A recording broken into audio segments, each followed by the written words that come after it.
if you get to the bottom of the squat and you where do you go? You internally rotate your hip because your knees collapse in, then your glutes, which were shortened in a short, really strong position, are now lengthening and not able to produce the amount of force that you want them to produce, because you've basically taken them from here, where they're nice and compact, all tightly knitted together, as strong as you want them to be, and you've made them longer in a weaker position because you've allowed yourself to collapse in. Now, why do you collapse in? Is a different. You'd have to look lots at someone. of different reasons. Yeah. Well, it could be a whole host of things as to why that's happened. Welcome along to episode 32. I'm Cam. I'm the host of the Lifting in Life podcast. I have a bachelor's degree in psychology. I'm a personal trainer and I also work in IT. Today, I'm lucky enough to be joined by Rob Palmer, who is the current Director of Performance for British Powerlifting and the former Head of Strength and Conditioning for the London Irish Rugby Club, a role which he held for 10 years. As well as that, he also holds a very impressive resume of his own in powerlifting, predominantly as an equipped lifter, but this resume includes being British champ 10 times, the European champ in 2012, and then he also holds a whole bunch of records for the squat and for the bench press. In this episode, I get to pick Rob's brain about all things strength and conditioning, obviously. We start off by chatting about the adaptations that the body has to undergo in order to gain strength, the fundamentals of setting up a powerlifting plan, why nutrition is so important for physical performance, and then we chat about how we went about training a squad of 70 odd rugby players. As always, I appreciate you tuning in to the podcast, and any support you can show goes a long way, and I genuinely really appreciate it. So whether you leave a like, comment, subscribe, follow, whatever it is, it all goes a long way. I appreciate you tuning in, and remember, you make you. Yeah, you're a bit nervous. Yeah. All right. No, I wasn't before. All right, we're good to go, Rob. Thanks so much for coming along today, man. I'm really looking forward to picking your brain in all things kind of powerlifting and strength and conditioning. Yeah, brilliant. Thanks for having me. I do really appreciate the opportunity. No worries, man. I appreciate you reaching out because I've only had a few people reach out so far. So when you reached out, I was like, oh yeah. And I read through all your like history and your credentials, and like it kind of, I don't know, I was a bit flattered that you actually reached out to come on, to be honest. So. Well, when I saw Mo's interview or podcast, I thought, I'll reach out, and there's someone who actually wants to talk to lifters, basically. Yeah, man. Yeah, why not? I thought where we could start, I thought we would dive straight into the technical stuff, but I actually took a step back and I thought maybe it would be quite beneficial to get a deeper understanding of the roles that you've had prior to getting into the more technical stuff, so I can understand, your history and what you've done. Because I wrote it down, you're the Director of Performance for British Powerlifting, right? Yeah. And you were the head strength and conditioning coach for London Irish for 10 years. Yeah. So could you tell me a little bit more about those roles that you've had? Oh, they're very different. Obviously, rugby being the London Irish role was rugby, and that finished up after the administration. But very, very different sort of, same but different. So you're still working it's still elite performance, but one is very much the head S&C job at Irish was much more of a hands-on coaching job, a lot of day-to-day problem solving, where the job currently with British Powerlifting, I don't want to hype it up too much. It's not a paid position because of the level the sport's currently at, which I know it's going to grow, and it's going to be powerlifting is going to be an enormous sport in the next few years.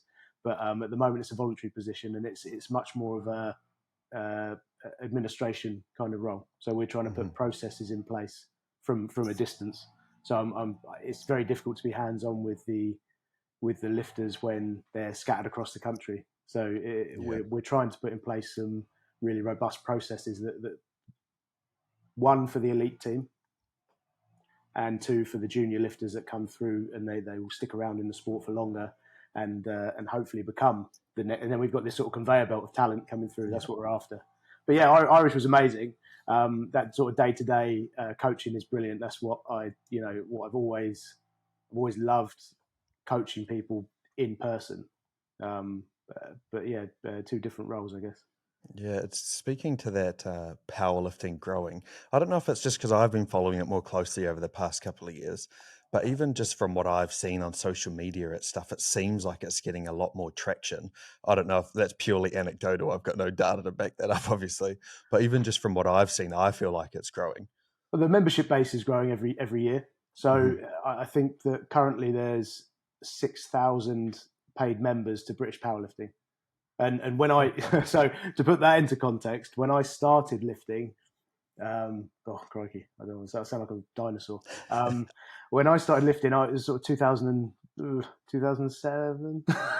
Maybe that's not that long ago. right, yeah, long enough to be forgotten about. No, well, yeah, when I was lifting, there wasn't even 2,000 members. Oh wow, it's over 3 times the amount now. Yeah, a huge number, and it's growing more rapidly now than it was obviously in the past.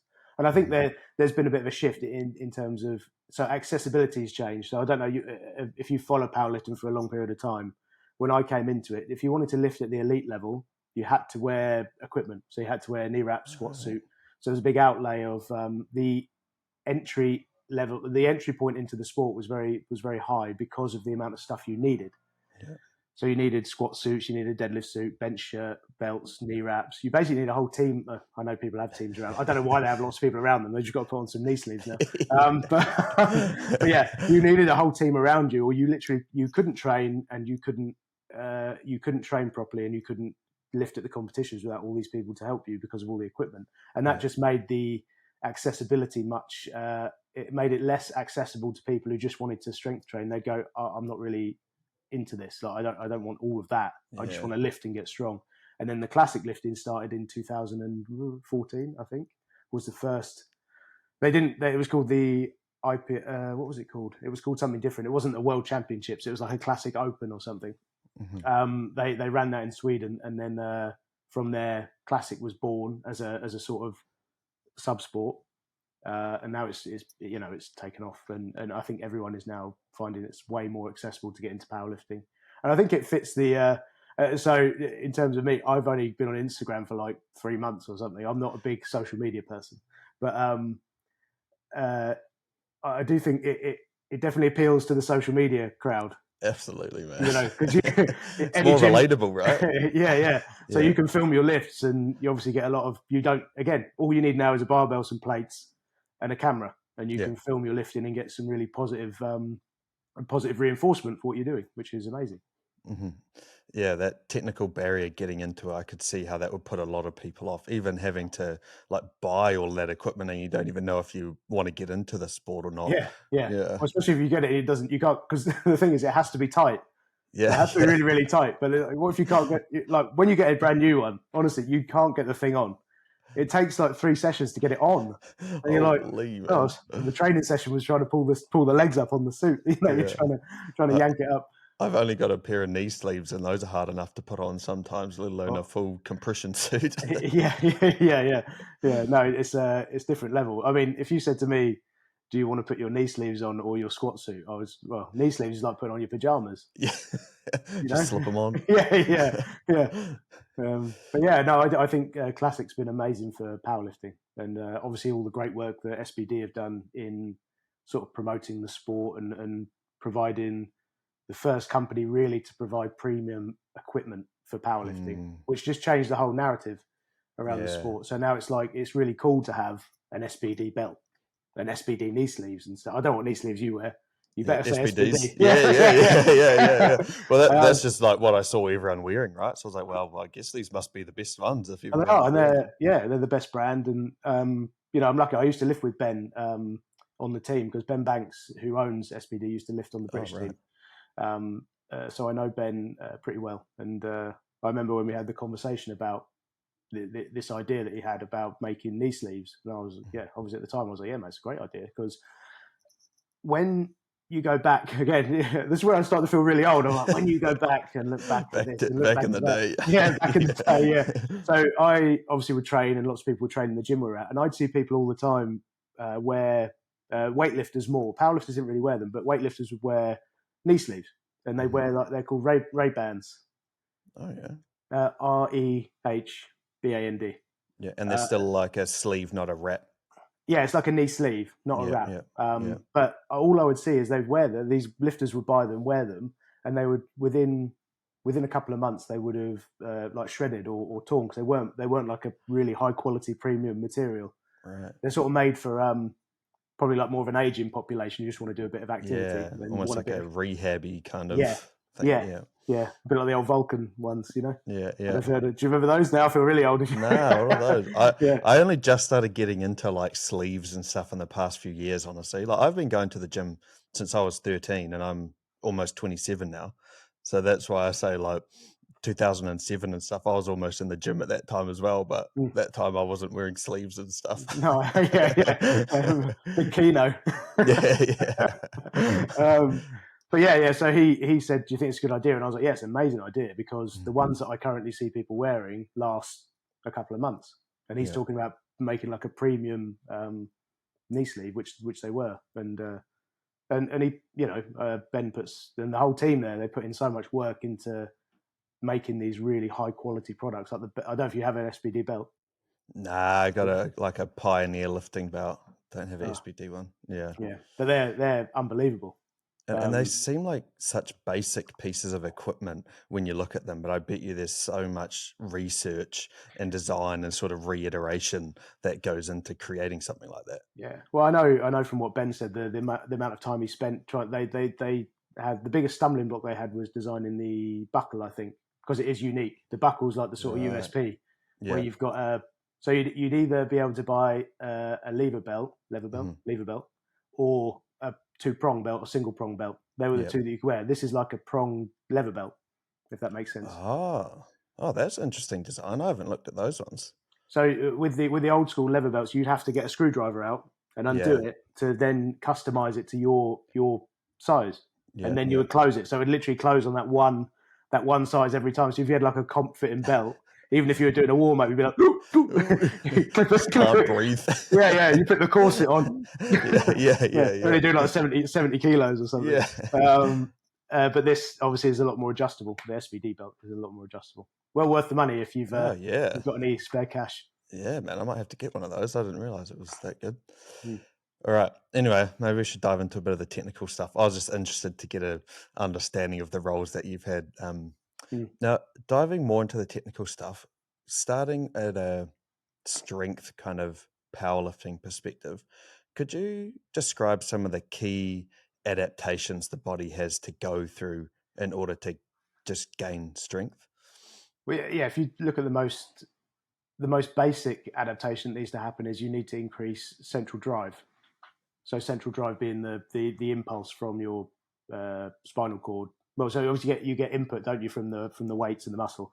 Then that gets sent up the chain, then back down the chain is your sort of central drive, and then you've got all these really strong signals telling the muscles that you have to produce as much force as possible.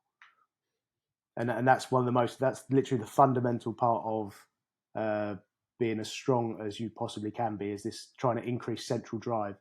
And that's why, sorry, I was just going to jump in there. It's so cool that you started straight off of the central nervous system. That's so interesting. How would you, and maybe you're getting to this, sorry to interrupt, how do you increase the capacity of your central drive? Because it's easy to understand that a muscle grows after it breaks down and repairs, but something like a central nervous system, a lot of people probably don't know the first thing about the central nervous system. So how would you go about increasing that central drive?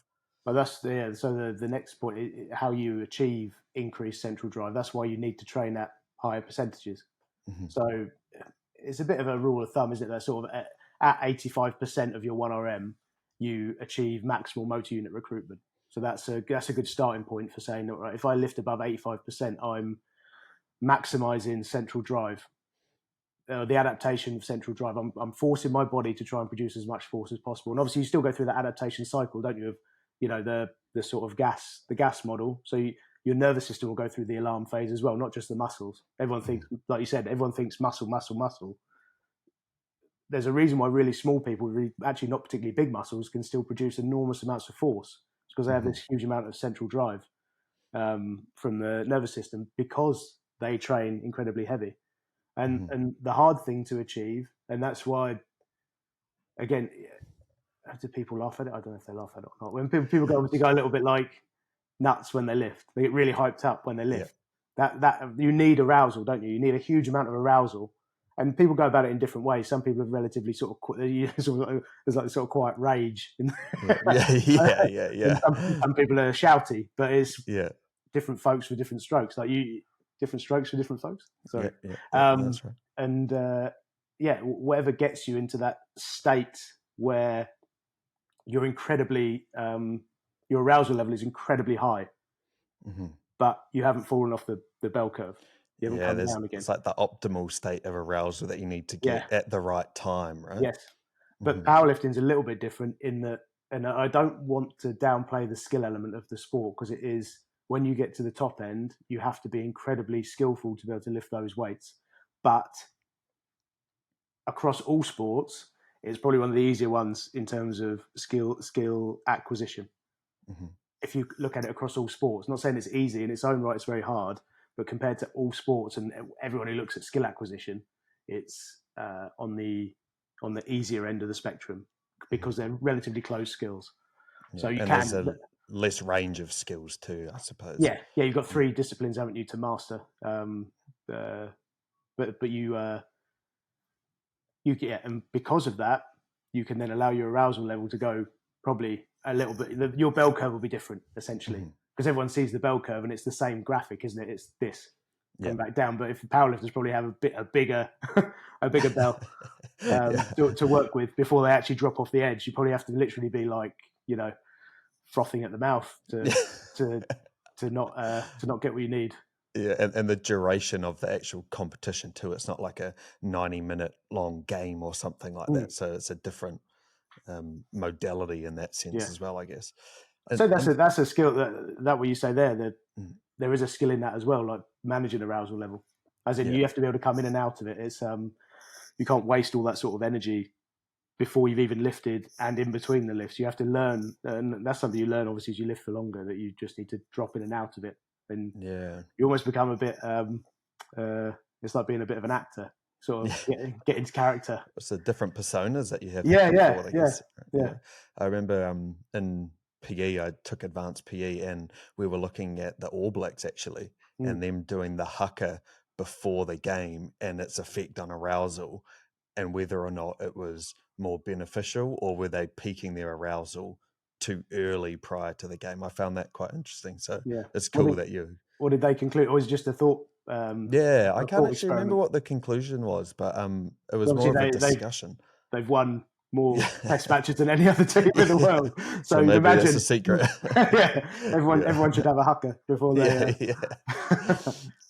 If we're pulling it back to the central drive, I find that quite interesting.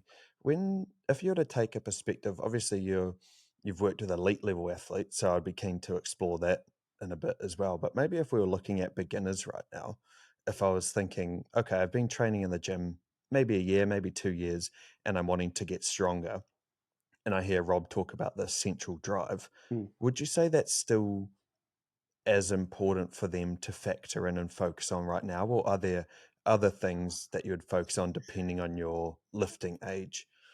There is. I think you have to view, this is how I view powerlifting and strength sports. You have to view it as, it's a bit like a Venn diagram. So if you've got like strength, technique, and mobility would be in there as well. So you have to work on all of those things. You can't have just really good central drive if you don't have technique or the sort of flexibility, mobility to get into the positions you need to get into, because you need to be able to. So having good central drive is one thing. Being able to apply all of that central drive, turn it into some sort of muscular force output, and then make that as efficient as possible, takes all 3 of those. So where would I start? You'd start with the technical models is where you'd start. And it depends. If you look at long-term, sorry, I keep stopping you. No, yeah, good. When you look at the long-term athlete development models, so we're starting a project now within British Powerlifting, a sort of a working group to work on an actual long-term athlete development plan.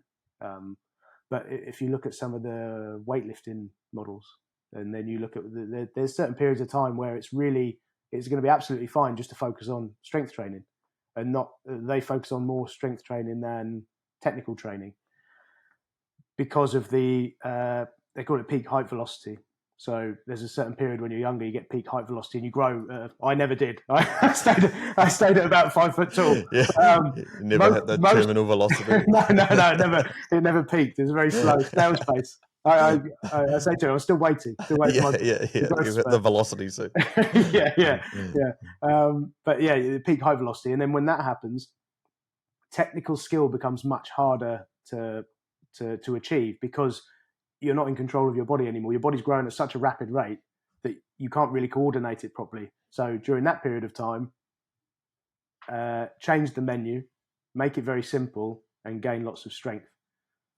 Still work on technique, but then when you come back to when peak high velocity has peaked and your sort of your growth rate is a little bit more stable, you can then go back to more heavy technical strength work, if that makes sense. Yeah, no, that makes perfect sense. I never considered, like I was saying, when I started training when I was 13, I never considered how training as a young lifter, that kind of like element of coordination and spatial awareness and all that kind of stuff, how you could actually tailor your training around that. So that makes a lot of sense instead of like when you're just bumbling around and you don't know where your body is. Well, okay, let's not focus too much on the technique. Let's try and just build a good base level of strength. Well, I think it can have a really big knock-on effect, especially when we talk about field sport athletes and stuff, because you get branded as the uncoordinated one. Yeah, and it's like, it's not actually you're not actually uncoordinated. You haven't gone from being quite good at whatever age to then a year later being terrible. You're growing like a ridiculous rate. You just don't know where your limbs are anymore. You know? So it's almost impossible for you to be good at coordinative tasks. Exactly, man. And so if we were to look at someone who has already hit their height peak, unfortunately, would you say that them getting into it, the first thing they should focus on is that skill acquisition or improving their technique? I would focus on, definitely that, but then also assessing, because you need to have good leverages to be a good lifter. So if your aim is to be, if you say in your head, I want to be a world-class powerlifter. Okay, well, if you're a world-class powerlifter, you're 6 foot tall, you're probably going to have to be 120 kilos. Yeah. You're not going to be a world-class powerlifter at 90 or 83 if you're 6 foot tall. It's just, it might happen, but it's very unlikely because the leverages that you need to be successful, and you see it across the weight classes, don't you? They basically step up in height as you go until you get to the supers, which is a bit hit and miss. Yeah. And what would the main component true? What would the main component of that there be? Would you just have to hold more muscle mass, or is it more of a power to weight ratio? Is it more about just the mass that you hold? Again, this one is a so if you take the two sports, the two sister sports in terms of classic and equipped. So this is where the sport has shifted, in that you're seeing much more in the classic that you need to basically hold an enormous amount of muscle mass and probably be really, really lean to be a really good classic lifter. Because then you look at your motor potential is huge, because you've got what you take onto the platform is loads and loads of muscle and nothing extra. And then you obviously increase the motor potential through central drive, and then you're elite lifter. Simple. With equipped lifting, you obviously get assistance from the equipment. And part of the challenge is wedging yourself into this equipment. So you would see people who look fat, really, who would sort of squeeze themselves into these tiny, because they haven't got big muscle, they can work it around the fat. So say like a bench press shirt, be able to work it on. They haven't got particularly big arms, but they can get the small sleeve on, small chest panel, and literally wedge themselves into this thing and get a huge amount above what they would be able to lift without it. And it's not to discount, they are strong, incredibly strong. But the enhancement they get from the kit is way more because they've wedged themselves into this little super tight piece of kit. Yeah. someone like Mo would be a good example probably of Yeah, really holding a good lot of example. muscle mass. Yeah. Like he looks like he could step on a bodybuilding stage in a couple of weeks, you know. I mean, I think he's got a bit of work to do on his posing routine. yeah. He's got enough muscle mass. Yeah, he's got the muscle at least. Yeah. He's no C-bum. Yeah, yeah, true. Sorry, Mo, if you're listening to this. To explore that was interesting what you're saying about holding more muscle mass in terms of like having more to be able to move the weight. Can we explore that a little bit more? What does it mean to hold more muscle mass in terms of that central drive? Because obviously, if you got more muscle mass, there's more like nerve endings going into the muscles, all that kind of stuff. So, what does muscle mass? How does that benefit lifting? Well, if you think of, so we spoke about it just a minute ago. So motor potential. So Yeah, having, it's almost like the bigger the size of the engine, the more, there's more horsepower, isn't there? And then you need to give, a lot of fuel to that engine, and then it can go faster than another car. But that's the kind of general principle. But so basically the more cross-sectional area you have of muscle, so the more muscle that you have, the more motor potential, the more potential you have to produce enormous amounts of force. The caveat being where that muscle is. True. So, there again across sports. So it isn't just powerlifting. If you look across sports, wrestling, some other combat sports, sprint cycling, the guys, the sub-elite, the elites, sub-elites, all that kind of stuff. If you go to the very top of the sport, the people at the absolute top of the sport are the biggest, the leanest, etc., etc. They just carry more muscle mass. And when it comes down, especially when you talk about an output sport, so you just sprint cycling, pure output sport. Obviously, not pure output. There's like very high level output sport. So the more muscle mass that you have, and they have all their muscle mass. It was thigh. There was a study done. They looked at thigh girth, so thigh measurements, and those with bigger thighs, surprisingly enough, were the better cyclists. Right. So powerlifting would be, you'd look at thigh, you'd look at upper arm, you'd look at chest. If you looked at those measurements across the elite population, I'm very, very confident that the elite lifters would have the biggest thighs, the biggest upper arm, the biggest chest, probably the bigger neck as well. Just because a neck is a sort of a roundabout way to say what is your genetic potential as well for fast twitch fiber growth. Yeah, it's funny you say that. I was about to ask because it's obviously the muscle size, but would the fiber type play a big role, obviously in an explosive type sport? I suppose. Is it explosive? That's Yeah, surely a 1 rep max, right? You have to be explosive. well, I suppose terminology, isn't it? It's Yeah. based on the lifts could last between 4 and 6 seconds, aren't they? But you're not doing it for 30 minutes. No. Yeah, it's definitely Sorry, you're 100% right. I just meant the difference between sort of type 2X, type 2X1 versus type 2, type 2A. It's not like a sprint where it's like contracting very, very fast. Yeah. That high velocity stuff is more type 2X. That's where you need more of that. But then that obviously powerlifters will use a bit of that, but they're predominantly type 2A probably. And if the more of that you've got, the better off you'll be. Which can lead you to the next point, which is how do you build it? Yeah, that's exactly right.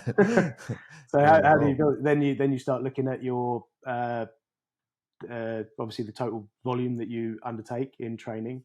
There needs to be a certain amount of time under tension. These are more like bodybuilding principles now. But when you get near failure, there's two ways you can activate sort of fast twitch muscle fibers. You can either go above 85%, and then you activate all the motor units, which means you've got the higher threshold units. There's like Henneman's size principle, isn't it? So you use the heavier the weight gets, the more motor units that you recruit because the load is greater. So above 85% will give you maximal recruitment of all the muscle fibers, including type 2X, type 2A. And then the other way to get type 2A hypertrophy is to obviously train close to failure. But you need a little bit of time under tension, all the rest of it. So that between 4 and I'll probably say 4 and 6 to make it actually what you want it to be. So one thing that I always work off. So people would use like accessory exercises to develop strength. I have this rule of thumb within my own training and when I program for people that I don't believe that an accessory exercise that is under 70% of the competition exercise max isn't going to transfer as that you're going to get the best transfer from something that is 70% of the top end 1RM of that lift. So I suppose if you went to bench press to close grip, so if you can't if you pick a mode, you've got your bench press and your 1RMs, I don't know, 100 kilos, and if you can't close grip 70 kilos, you're not going to get the transfer. So if you pick like military press, which I think is a great exercise, but if you use military press, you're probably not going to get anywhere near 70% of your bench press 1RM. Are you going to get the transfer you think you're going to get from it? I don't think you will. Yeah. I haven't really thought about it like that. You're not looking at it as what is 70% of your 1 rep military press weight, what is your 1 rep max on your bench press. But so would it be hard to find accessories then that work within that model, or is it predominantly things like heavy dumbbell work, heavy machine press work that you can still push a lot of heavy weight on it? Yeah, basically, and then when you look at the hierarchy of the exercises, then you can put them into a hierarchy then and say, right, okay, so I know I've got bench press, I know I've got competition bench press, sorry. I know I could put my feet up and probably be at 70%. I know I could go to close grip and probably be at 70%. I know I could probably do a low incline and be at 70%, etc., etc. But as soon as you start changing it too much and you're like, having to drop to 30, 40%, I don't think you're going to get the transfer that you want for the lift. And that's more to do with the coordination aspect of it as well. So something like, I don't know, a dumbbell fly, you're probably 30% of your 1 rep max. Would you say doing something like that wouldn't have a good transfer over to your bench press? Not particularly, no. But you do need to do things like that for work capacity of the muscle in isolation. So it needs to be there. But if you're saying, I'm really trying to drive my bench press up, you wouldn't go bench press, dumbbell fly. Right. So it's more of a matter of priority at that time. So they still have their place, but it depends on what you're specifically working towards. Yeah. When you look at the isolation stuff, you're looking at more that, total sort of muscular development, aren't you? So when you shift from doing that kind of work to the more high intensity work, you don't break down because every muscle that does its job, has to do its job, has got a really good capacity for work and is really strong. Because you only highlight all the stuff, all the injury stuff. It only ever highlights itself as you start to intensify the program. So once you start to do repeated bouts of really heavy work, then the next session is really heavy.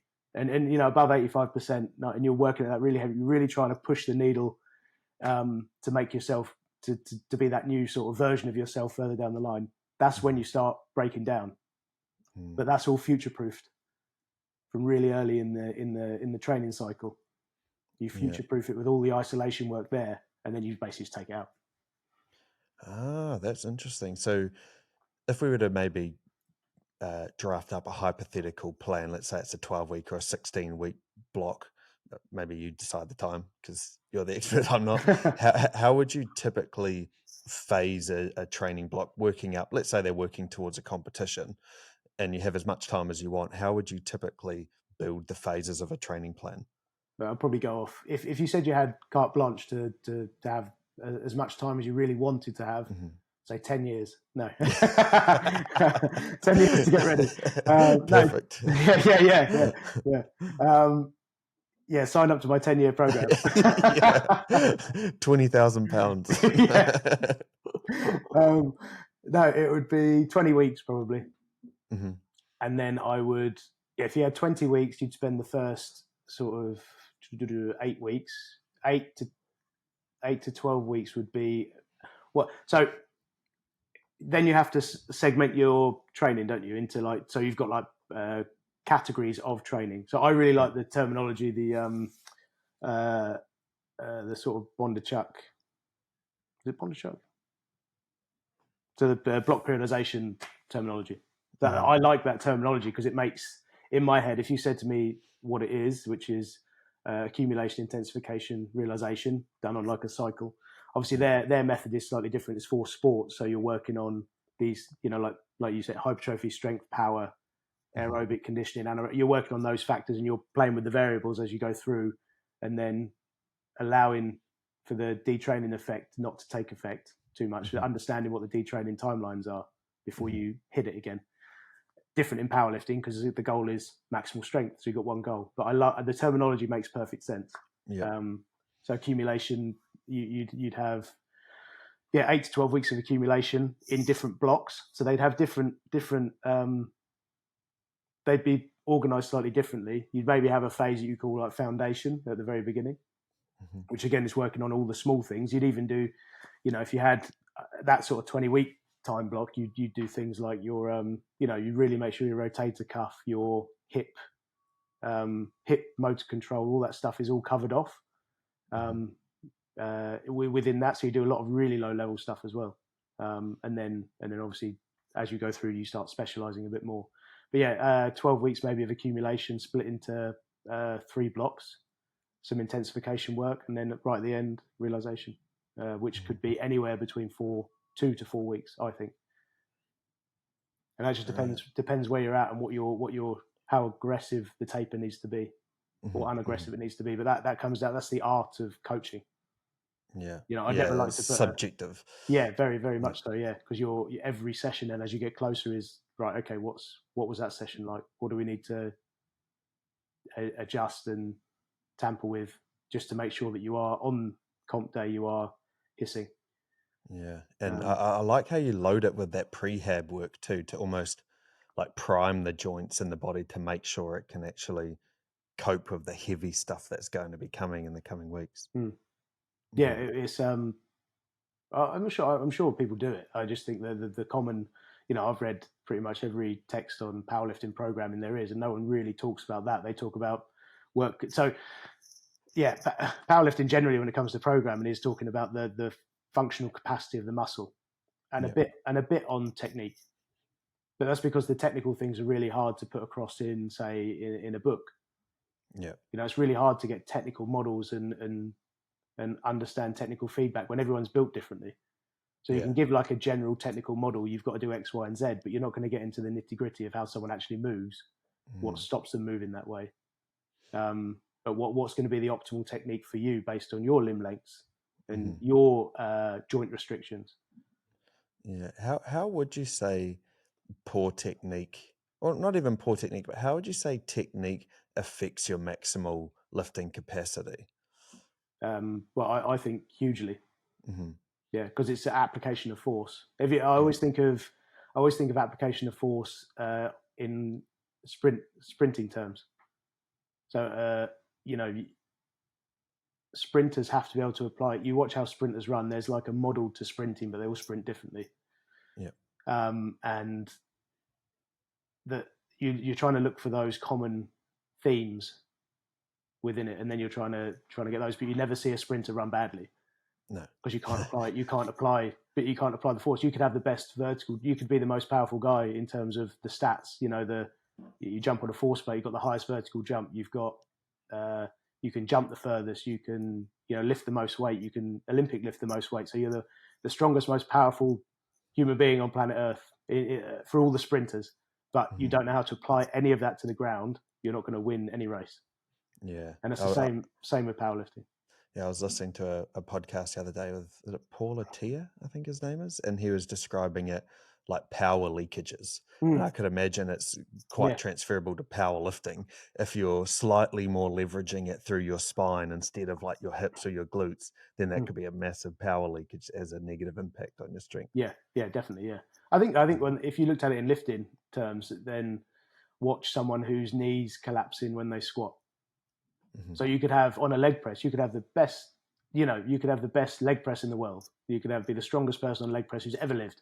But if your knees collapsing on the squat, you're probably not gonna realize all of that strength in the squat. Yeah. So if we think of people think of powerlifting as strength, don't they? It's like and discount it to a degree. And I know I did similar earlier when I said on the skill spectrum, it's on the easier end. But within its own right, it's still very challenging. And if you think of it as a skill sport first, I think you'll save yourself a lot of pain down the line. Yeah. because Could, finding intensity is easy. yeah. But applying it correctly is probably the tough part, Yeah. right? Could you cover maybe some of the most common technique faults across some of the lifts? Maybe like 2 or 3 common technique faults that you see across the 3 lifts. So I know it's different. You know what's changed? The equipped and classic stuff has muddied the waters a little bit. So how some of the Yeah. classic lifters lift, if they put a squat suit knee wraps on, they would literally get folded in half. Yeah. It's not And used to that kind of pressure. well, it's just the technique would not allow for the suit wouldn't enhance their lifting at all. It would literally just push them into a worse position than what they're already in. And but yeah, what are the common things? I think knees collapsing in is one for definite, because you just look at like I don't know if this is the right term, but like joint torque. I know it's not the right term because I've been corrected on it before. But so when you squat, you obviously use your hip muscles play a huge part in that, don't they? You come down. Adductor magnus is the main thing that extends your hip. So as a hip extension kind of exercise, as much as you get. Secondary thing is quads. When you go into like a deep knee bend, quads will have to work incredibly hard to get you out of that position in a flex position. But hips then do the rest of the work, and that's what stands you up, your hip strength. If you get to the bottom of the squat and you where do you go? You internally rotate your hip because your knees collapse in, then your glutes, which were shortened in a short, really strong position, are now lengthening and not able to produce the amount of force that you want them to produce, because you've basically taken them from here where they're nice and compact, all tightly knitted together, as strong as you want them to be, and you've made them longer in a weaker position because you've allowed yourself to collapse in. Now, why do you collapse in? Is a different. You'd have to look at lots someone. of different reasons. Yeah. It could be a whole host of things as to why that's happened. It could purely be strength. It could be mobility, flexibility. Could have arthritis in your hip. Yeah. Could even be your ankles or something. There's it could. Yeah, loads of things could be going on, but that's part of the coaching, the coach's requirement to find out what that is, and that goes back to the technical. So that technical model would probably dictate that you shouldn't let your knees drop in. Butt wink is another one, but I don't know how impactful that is. Yeah. But I guess the assumption would be that you could be loading up your spine more than your glutes again. Yeah. But then you look at all the spinal research and it talks about, Stuart McGill's stuff, degrees of freedom with the spine and how many you clearly have. If it's something you do regularly and you don't really get injured from doing it, then you've probably got enough, there's enough degrees of freedom there to allow you to do it repeatedly. Yeah. But yeah, I wouldn't say it's something you should aim to do, but it might be a requirement to get depth. Because when you look at hip architecture, there's three different types of hip, ball and socket joint in terms of classification. So not everyone's made the same. So that's the strategy you may have to adopt to actually get depth, to hit depth. Yeah. And what about looking at something like the deadlift? What are maybe 1 or 2 common technique faults you see there? Obviously, I feel like the most obvious or well-known ones are spinal flexion, like people being too rounded. Spinal flexion is a really interesting one, though, isn't it? Because you see some guys actively. I think he's a masters lifter. Obviously, he's quite famous on Instagram. But like Lane Norton, you watch, he's got like 1 million followers or whatever. But the dream. Oh. One day. Yeah, one day. Oh. But there's enormous amount of spinal flexion going on, all thoracic. But I think you can afford. So spinal flexion. Again, when you look at the technical model, what is the technical model for the deadlift? The technical model is to keep if you can keep your shoulders in line, slightly behind the bar, you've got a really, really, really high likelihood that you'll finish that lift. So you may have to flex. You may have to flex the spine to achieve shoulders being in line with the bar. And then is it safe? Is it a requirement to get the job done? Yes. Does it fit the technical model? Yes. It's on the outskirts, but textbook doesn't really exist. Yeah. But then also, again, I know I keep harping on about the equipped and the classic differences, but the classic allows for a lot more variation in technique than what you'd see in top level equipped lifting.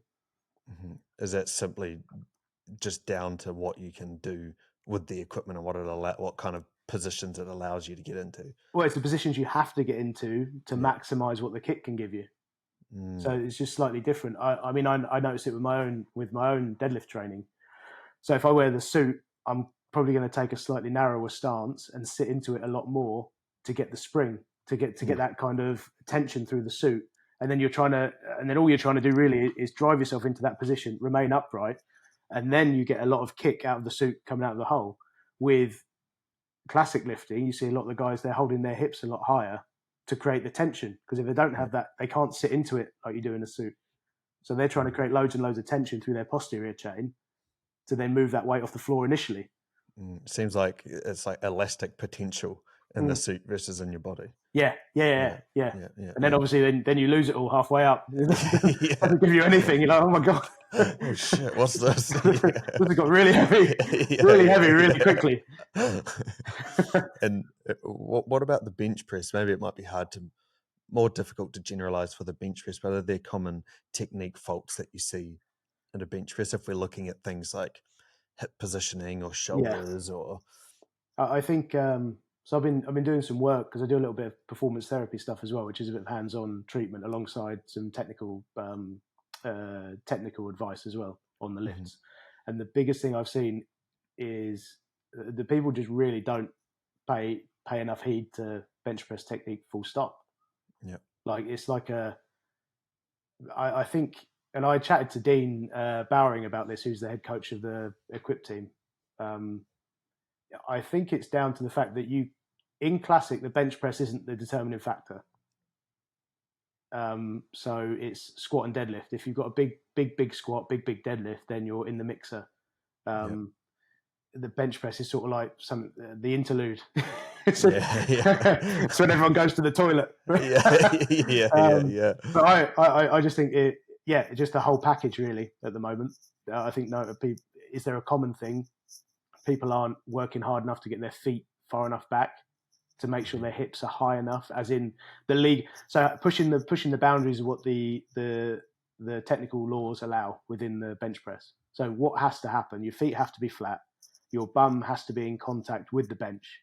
Your shoulders have to be in contact, and your head has to be in contact with the bench at all times. Okay, I can work with that. So then what do we need to do? It means we have to drive ourselves as far down the bench as we can, keep our head flat, and our bum needs to literally be like floating in contact, but you're not resting. You're not resting on the bench. And then from that, really big chest, really depressed and retracted. Just work really, really hard to get in a position that you don't want to be in. I think everyone wants it to be comfortable. It needs to be incredibly uncomfortable. And then you'll end up lifting the weights that you think you should lift and not get so frustrated with it. Like turn it into a technical mastery of that lift. Yeah, I was going to say, and the irony there is actually, it sounds like you need to have good hip mobility and flexibility, even though it's a bench press, like an upper body pressing movement. So my warm up for the bench press is to stretch, to sort of do like a flossing type exercise through my hip flexors. Yeah. Clear my ankles from dorsiflexion, do my thoracic spine, and then bench press. And then if I can do all of that, there is a bit around the shoulders as well, obviously. But, you need good hip extension, good hip internal rotation again, because you probably want your feet. I fell into this trap recently. I sort of lost a little bit of hip internal rotation, I noticed in the end, but I was bringing my feet really close together. I was getting a really big arch, but then pulling my feet close together, and I want to be wider, because if I go wider, I can get more of a more leg drive. I can't get any leg drive when I'm like tucked in really, really close together under the bench. If I can get wider, but I couldn't get wider because I'd lost a little bit of internal rotation, so I didn't want to be out there. And I did it the other day. I started cramping up everywhere. Oh no! Where did you cramp on the bench? My legs. That seems a bit counterintuitive. Yeah. But I think the whole exercise of bench press is a bit counterintuitive. Like if you don't think of it as a pressing exercise, think of it as a full body exercise. Yeah. Well, I remember like even when I was a personal trainer, like just training everyday people, when you tell them, "Oh, try and drive through your legs when you're doing a pressing exercise," they're like, "What? Drive through my feet, but I'm pressing here."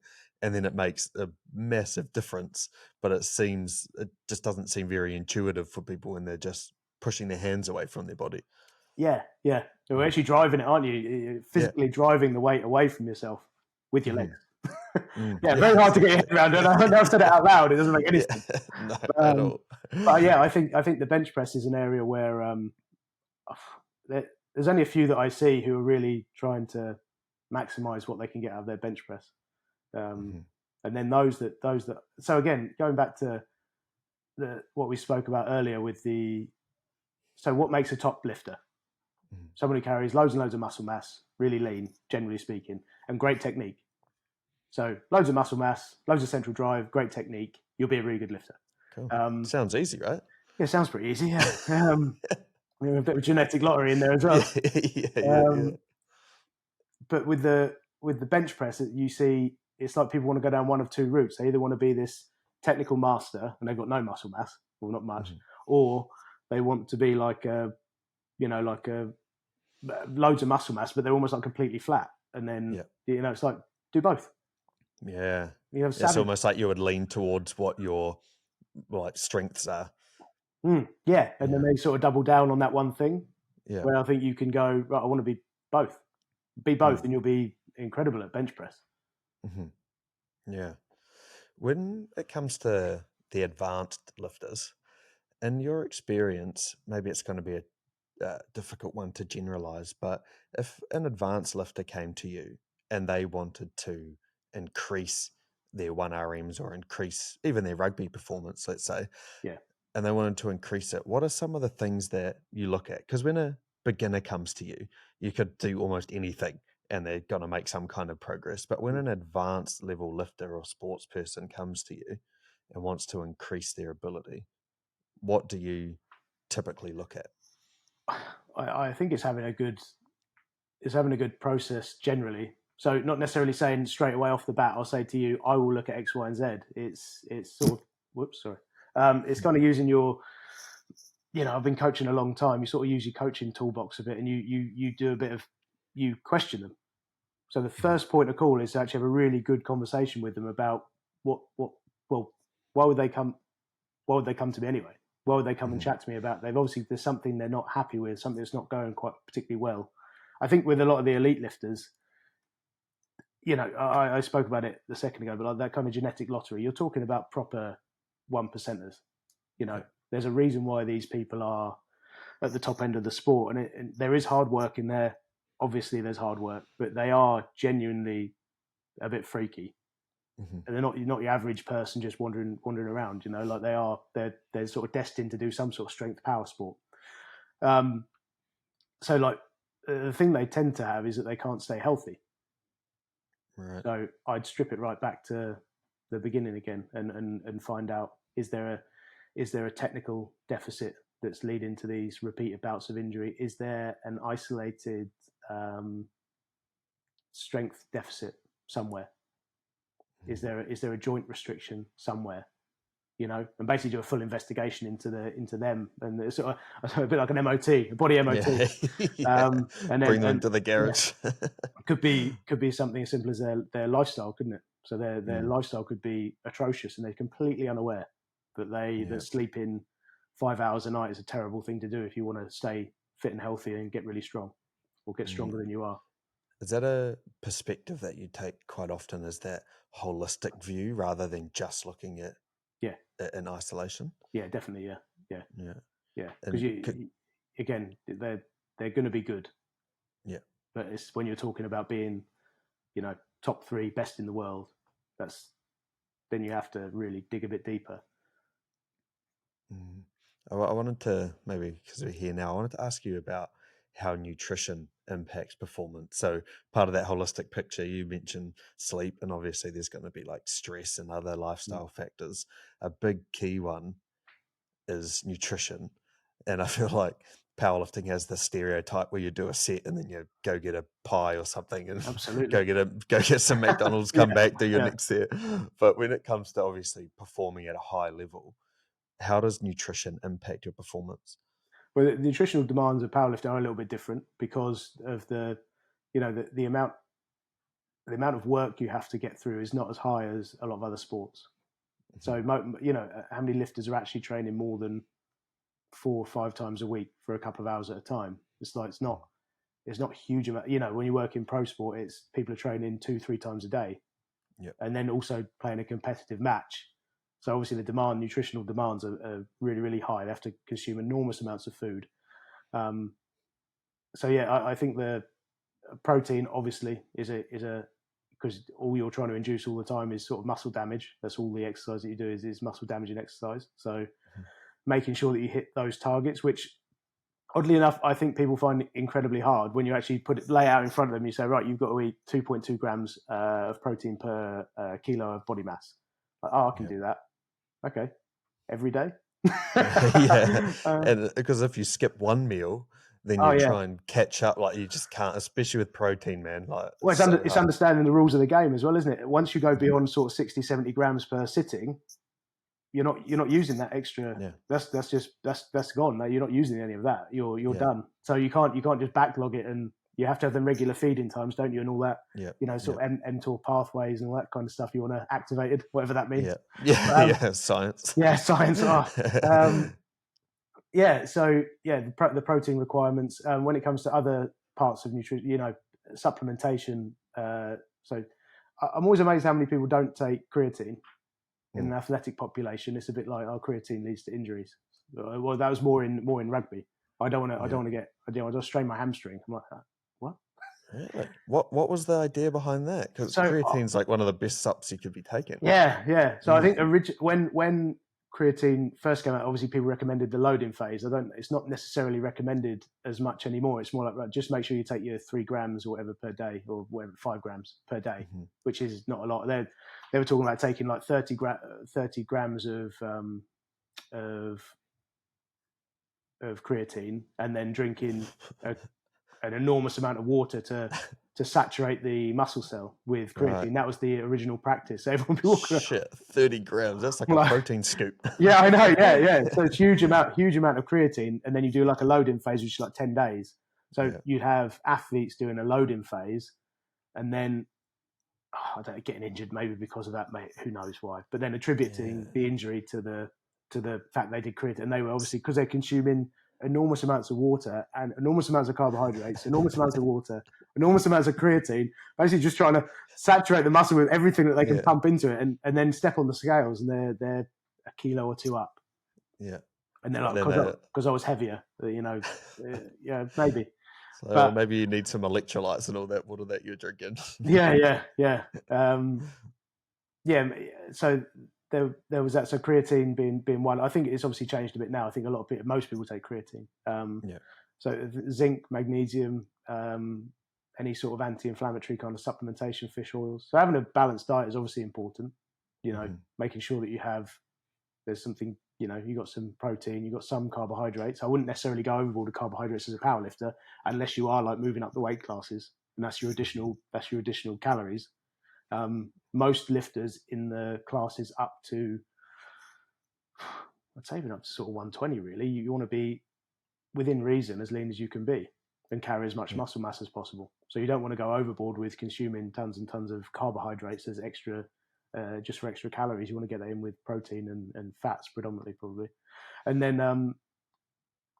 sorry, I lost my train of thought there. Yeah. Well, I was going to say it's interesting that you're talking about maintaining a good level of body fat, because it's almost like, I'm wanting to get real strong, so it doesn't matter what I eat. But it's almost like you need to be like a bodybuilder, kind of strict in terms of making sure you're consistently eating the same amount, so you actually don't go overboard, or the other way where you don't put yourself into a calorie deficit without knowing it. Yeah.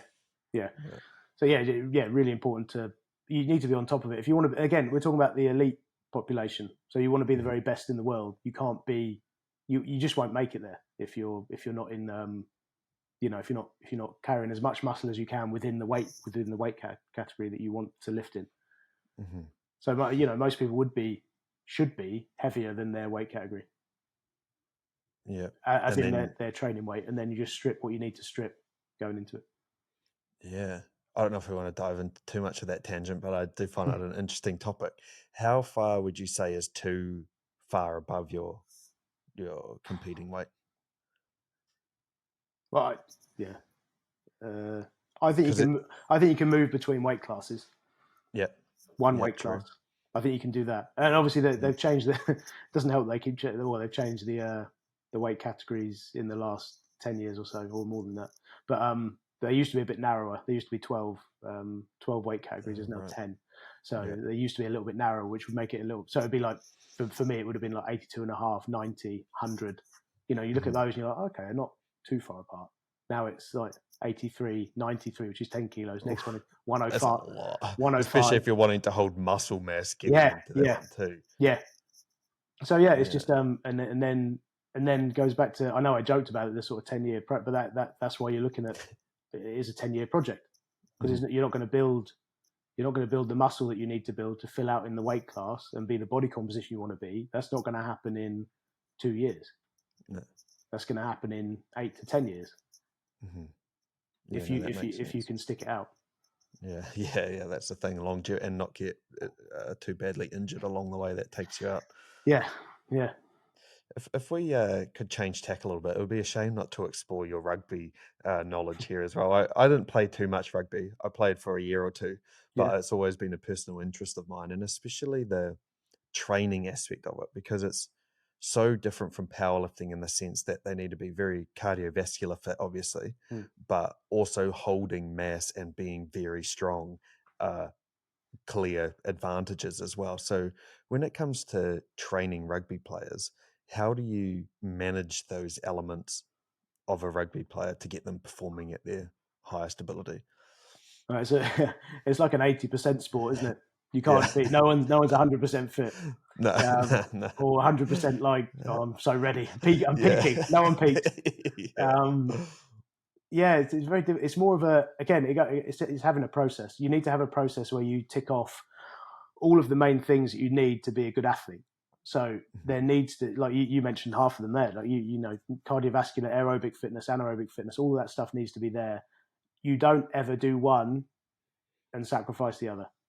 So you're always working on everything all the time: strength, power, hypertrophy, injury prevention.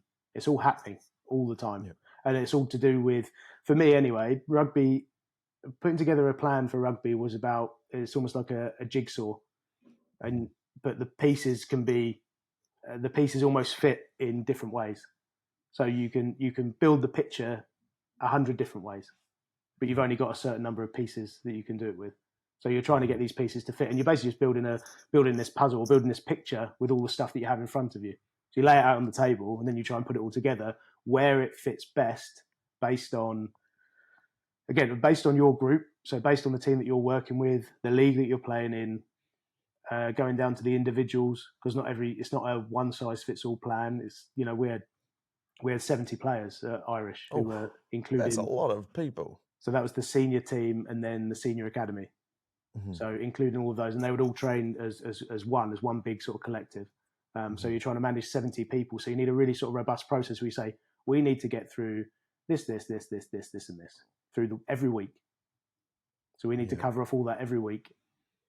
Obviously, different coaches look after different people. You highlight different things for other people as their work-ons and et cetera, et cetera. But the nuts and bolts of it are that you are working on, there'll be an element dedicated to maximal strength. There'll be an element dedicated to like muscular power. There'll be an element dedicated to speed, an element dedicated to injury prevention, you know, and you're trying to put things in their little boxes as you go through.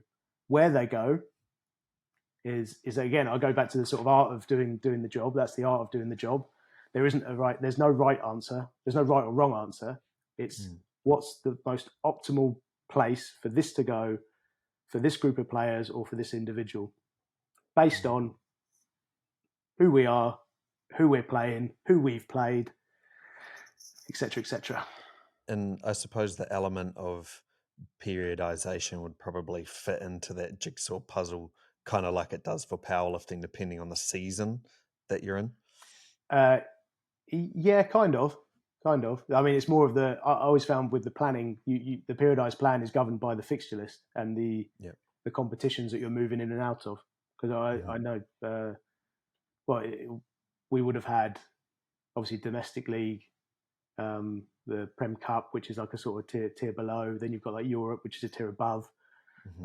You've got breaks built in there. You sort of look at your calendar for the year and you go, right, okay, there's no point me putting together a physical periodization, which we're going to work on highlight strength and power for the squad. The whole squad is going to do strength and power, but you've got 2 Premiership games, Prem Cup game in the middle of the week, and then you've got 2 massive European games. You know what I mean? It has to. Yeah. So the best way to go about it is actually just say, right, we're going to do everything. All the time, rather than trying to highlight one over the other. And what I found, like, we went down a route of within the S&C team. We went down a route of actually saying to the other staff members. So we'd have our group of players, and it's like, look, if we go down this, there is no right or wrong answer. There's no right or wrong way to do this. There's just the optimal way to do it. I will leave you to do whatever you think is best with your players. So there isn't like a squad goal of we're going through a strength phase, we're going through a power phase. None of that. It's basically what's right for that person within your little group, your subgroup, what's right for him for the weekend. And if his work on is that he displays a lack in muscular power, and you think that him increasing maximal strength and spending time on power above doing conditioning is the best thing, go for it. I'm not going to pull him aside and say, we're in a conditioning phase now. You got to stop. I don't. I truly believe it doesn't work like that. Yeah, it's about giving that autonomy to that subjectivity, like we spoke about with the powerlifters, I guess, right? Yeah, absolutely, yeah. And with your own staff, it's having a bit of trust in them. They're good practitioners. Allow them to do their job rather than dictating everything, like micromanaging the whole thing. Yeah, exactly. And what about? Could you make it specific to? I know that you can't generalize for a whole squad, but what if you took the different positions that you have within the team? Obviously, a prop is going to be bigger and heavier than a fullback is and might have different training priorities. Would you say it's still dependent on the individual, or would you say that you can generalize certain training principles across different positions? I think there's this sort of general scheme, isn't there, of everyone. If you got every single rugby player in a room and said, right, lads, what do you want to be in terms of physically? What do you want to be? They'd be like, well, I want to be strong, I want to be powerful, I want to be fast, and I want to be fit. Yeah. All right. Okay. How do we do this? Yeah, let's get to work. So they'd all say similar things in terms of what they want. It's just again, it's a bit of self-selection, isn't it? The props aren't made big. Yeah, they're big, and that's how they work their way through the system. Same like the fullbacks and different training modes. Yeah, you definitely worry a bit more about hamstrings. Like the injury prevention side of things. Guys who have incredibly fast twitch potentially need slightly different management. They're not going to, they're like your Ferraris, aren't they? They need fine tuning. They don't need, they're not diesel tractors, so they don't need, it's just, I suppose there is a bit with the conditioning modes. There's probably a little bit of a few different ways you would go about conditioning the players based on their positional needs. But in terms of strength, power, speed, it's sort of general. And again, there's a lot of this self-organization going on as well within the group. Like if you try and do speed with a group of forwards, we were very diligent doing speed with the whole group because we saw the benefits, obviously athletically, but also in terms of injury prevention. If we get everyone to sprint, we obviously inoculating them against against hamstring injury if we can. So everyone would sprint, but if the forwards knew they were going straight into units, you wouldn't see many people really busting the gut to run for it. They're literally like they're so focused because it's so intense. Forwards units is so intense, scrums and mauls, and they basically kick the crap out of each other for 45 minutes. Yeah. If they know they're going into that, then they can't get their mind into doing speed. They're just so concerned about this that we're going to kick the shit out of each other in a sec. I don't care about running fast. Focused on more important things. I've got my 21s on. Exactly. But so differences. Sorry, that's a bit of a non-answer there. I was kind of assuming it was going to be more of a subjective thing. You can't really apply it across positions. It seems to be quite a theme, but that shows that your approach to coaching isn't this like cookie cutter approach. It's about understanding the athlete's needs as opposed to just applying a general structure. Yeah, definitely. Yeah. And just understanding the pieces really and where they fit for that person or that group. Yeah. One element that we haven't touched on yet, most of it's just been physical stuff, which is the good stuff and what a lot of people, it's tangible and people understand it. But how does the psychological stuff come into it in terms of, I don't know if it's more, maybe it is coaching, but like mindset coaching when it comes to athletes? Because obviously a large part of your job was to get them strong and to understand how to lift really well. But when it comes to like competing, going up on stage to do a 1 rep max or competing in a high pressure rugby game, maybe it's a final, where does that psychological element tie into your coaching? Well, I think I've been very lucky. I've had some really good. I've worked with some very, very good sort of directors of rugby and other coaches. So he doesn't get enough mentions, but Aaron Singh, who works with Ben at SBD, he was the head coach of the British team when I started.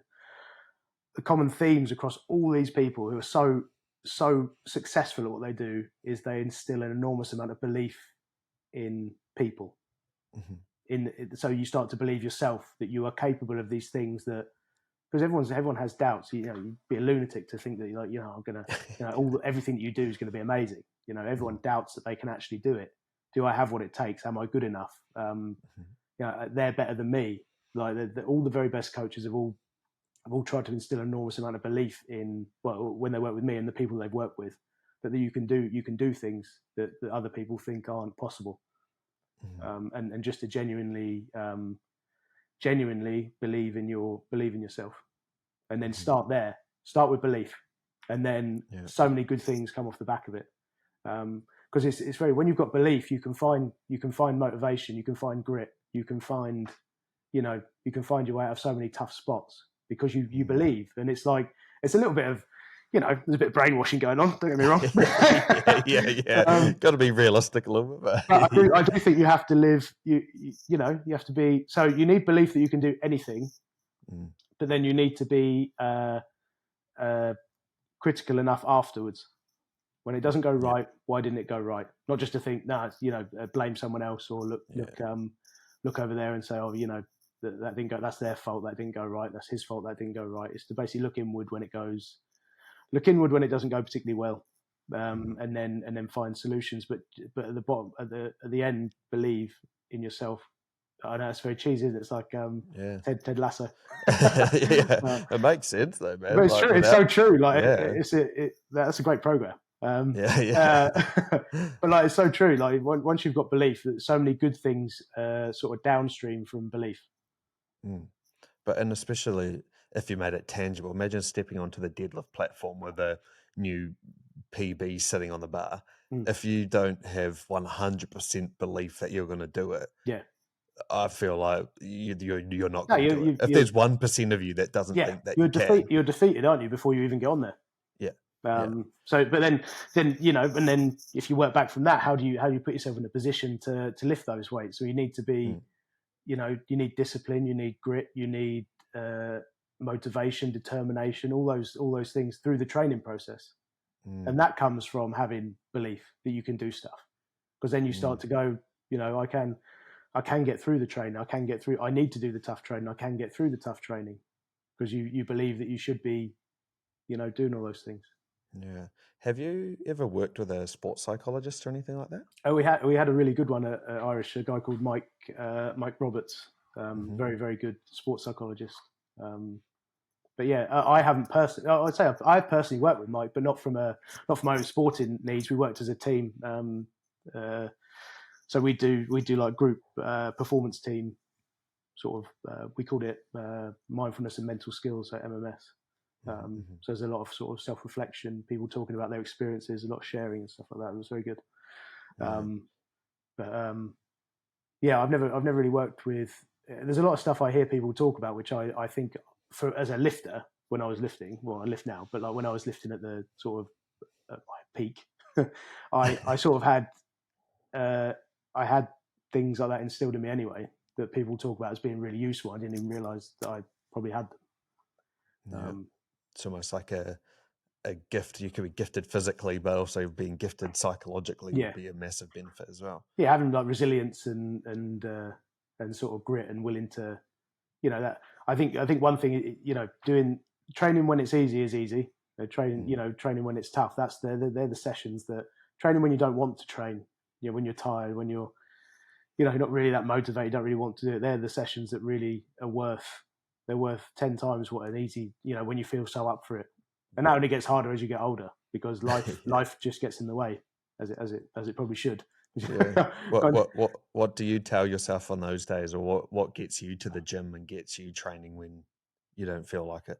Just the signing up. But if you sign up to a competition, any competition, sign up. If you want help with motivation to train, sign up to something, and you won't lack for motivation. Yeah, and then you work around things as they arise, right? I'm a believer that signing up for something. So I'm running in a 10K race tomorrow. It was meant to be a half marathon, but too many injuries. But first 10K race tomorrow, and I had so many calf injuries and all sorts of different things over the past sort of 12 or 16 weeks. Yeah. But having that event made me keep coming back. It made me go get a gait analysis done, made me go, you're more likely, at least in my personal experience, to find solutions to things instead of giving up because you've actually signed up. You've signed up. Yeah. I think it's really important. And again, it goes back to that, when people talk about, I'm not really into like the, body transformations and stuff. That's not really what I do. But I think even that, it's much easier, I think, if you start training for a sport and then give yourself a goal, and then training will just be so much easier. Yeah, because you've got this kind of like fear. Yeah. Even that, like not letting people down. I think that's quite. You don't want it to sort of overtake all your thoughts, but like you don't want to let people down. Like, and because of that, you'll do things that you probably don't want to do, but they get you to the end point. Even having a training partner or something. I think often that's a really good incentive for people because if they're there at 6 a.m., like, oh shit, they're already there. I have to go. I don't want to let that person down. Or if you have a coach, I don't want to let my coach down because they're giving a lot to me as well. Yeah, definitely, yeah. Sorry. Yeah, no, that's good. I feel like it's probably a good spot to wrap it up, Rob. We touched on a whole bunch of stuff there. Yeah, it was really good. I enjoyed it. Yeah, I feel like there's so many things that we could deep dive into that. I don't know, maybe if you want to come back on at some point, we could pick a topic and really deep dive into that because it's obvious that you have a lot of knowledge when it comes to all of these kind of things. So. I just can't stop talking. I do. It's my, it's my passion. I love. I did a lecture for some students the other day, just a guest lecturing spot, and they said, "What do you enjoy about it?" I love reading about it. I love talking about it. I love writing programs. Yeah, I love sitting down and writing a program, and I couldn't believe people were saying, I can't remember what I was talking to another group, and they're like, "I hate writing programs." I'm like, "What? You hate how? How do you hate writing programs? They're amazing." It's almost as if it's like like that jigsaw puzzle analogy or something like, oh, I wonder if this could go there or if I put that there.